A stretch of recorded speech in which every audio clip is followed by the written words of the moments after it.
Welcome to the Full Moon Film Buff, episode 126. We're going to talk about Wolfhound from 2002. I rented this from Scarecrow Video. I had not seen this before. As always, we start with the prominent crew and cast. You can also find links to a more complete credit list in the show notes. The film was directed by Donovan Kelly and Jim Wynorski. It was written by Scott Bradfield. The visual effects were done by Todd Sheridan Perry and Mad Ink Cafe, billed as Todd Perry.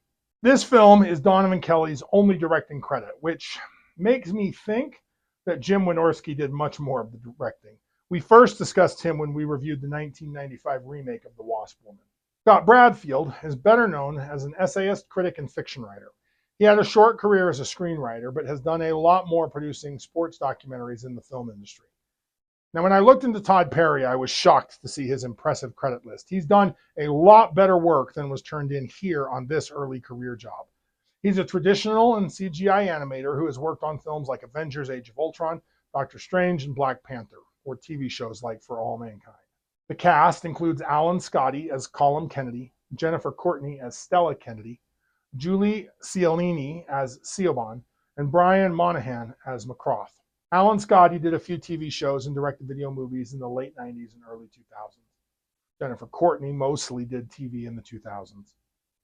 Julie Cialini was Miss February in 1994 and Playboy's 1995 Playmate of the Year, and appeared in many of Playboy's popular videos with titles like Playboy Wet and Wild, The Locker Room, Playboy Sexy Lingerie 6, Dreams and Desire, Playboy Wet and Wild Hot Holidays, and Playboy Cheerleaders.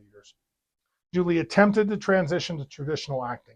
Her biggest role was a TV show I had never heard of before called High Tide that ran from 1994 to 1997, which starred Rick Springfield of Jesse's Girl fame, including an episode entitled Beach Blanket Werewolf, which I have a morbid desire to hunt down and watch. If Brian Monahan's IMDb biography is to be believed, he was discovered after working as a lifeguard, barman, and waiter.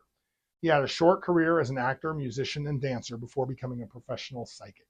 I don't recommend this film. It's hard to get a hold of. The parts where the actors are wearing clothes are boring and just there to get to the parts where they're wearing nothing at all. And honestly, given the nature of the internet, if you're interested in the softcore content, I'm sure you can find more compelling viewing options. It's not a good werewolf film on top of that. Now, I had never associated Roger Corman with softcore adult entertainment. Cheesy and schlocky, sure. Exploitation cinema, certainly, but with an energy and enthusiasm for the horror that this film lacks. A little research indicates Corman's New World Pictures always distributed exploitation and softcore films as a method of raising capital for the more artistic pictures. Like here, Corman doesn't directly get involved.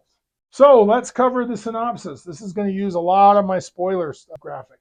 An American writer named Colum Kennedy moves his family into his late parents' derelict house in the rural Irish village of Cain McTire Wolfshead, probably pronouncing that incorrectly, to escape all the ills of modern life.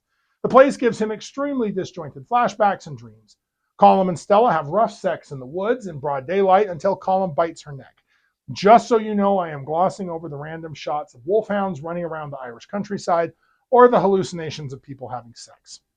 Stella reinforces their isolation while Colum researches his family history. A dark, mysterious man saves their daughter Sally from falling down a well before spouting a lot of nonsense about love and hate. Colum makes friends with a big stray wolfhound before some psycho takes pot shots at the dog. The guy gives Colum a big box of chains that belong to his dad. More sex flashbacks. Stella finds a weird sex dungeon in the locked shed. Colum sees an almost naked sexy lady where he last saw the dog, so he heads out at night to search for her, because, sure. Instead of finding her, he's attacked by a different dog. His canine friend saves him. The pair run back to the sex dungeon where the dog turns into the naked woman. Of course, Colum has sex with the strange woman he just met and saw change shapes. Why wouldn't he?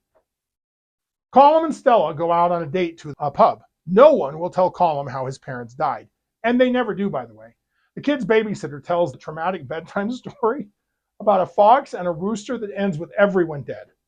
Colum sees the dog at the bar. He follows it into the alley next to the bar where she shifts forms and they have sex again with his wife, one door away in the next room.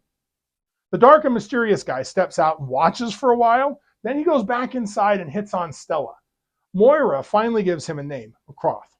McCroth and Colum engage in a very slow fistfight, making sure not to break any furniture. Wait, is the babysitter a werecrow? I want to learn more about that. The dog woman shows up again at the Kennedy house. This time Stella sees her change forms, and she sees Colum leave the house and follow her. The two other random women we've never seen before show up to make it a foursome in the sex dungeon this time. The next day, Stella packs to leave, which, good for her. She discovers Colum's notebooks aren't filled with writing, but are filled with furry porn. McCroth shows up and tries to seduce Stella again. She pulls a knife on him. Then she packs the car with the kids and gets out. They end up at Moira's, where Stella vents. We get confirmation that McCroth is a dog man before he arrives at Moira's to kill Stella. Siobhan has sex with Colum again, this time so he can turn into a wolfhound himself and go save his wife. What am I even saying right now? The two men clash in the pub parking lot while the whole town, including Stella, watches. Colum ends up throwing McCroth down the well. The town asks the Kennedys to stay. They do not. Good for them. The transformations here are achieved through cheap CGI morphs that already look old and dated in 2002. There is no hybrid look. It's either human form or wolfhound. The only interesting angle I can find is that somehow their clothes metamorphosize with them. The biggest issue here is the dogs. I'm sure that wolfhounds are great dogs to own. They look kind of dopey and not threatening at all. It's probably more an issue of training. These wolfhounds just stand around. We've seen better dog performances in lycanthropic movies before. Not good here. This film does not explain a single thing. It seems that these shape changers are born this way. There's also a werecrow, which I would love to have learned more about. No mention of a supernatural weakness or what triggers the transformation, although they do hint. Sex can do it. So in a move sure to impact the number of impressions I get for this video, let's talk about softcore.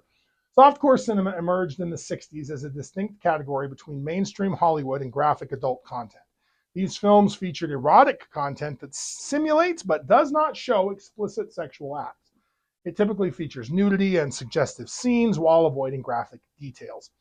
This genre emphasizes sensual elements through suggestive camera angles, lighting, musical cues, and the implied scenarios. Softcore content became prominent in late-night cable television throughout the 70s and 80s. The genre reached a commercial peak in the late 80s and early 90s with the rise of home video. Cable networks like Cinemax became known for late-night programming blocks, earning the nickname Skinemax. Production companies created content specifically for these time slots, following familiar formulas like romantic thrillers and fantasy adventures. DVD technology in the late 90s transformed the market.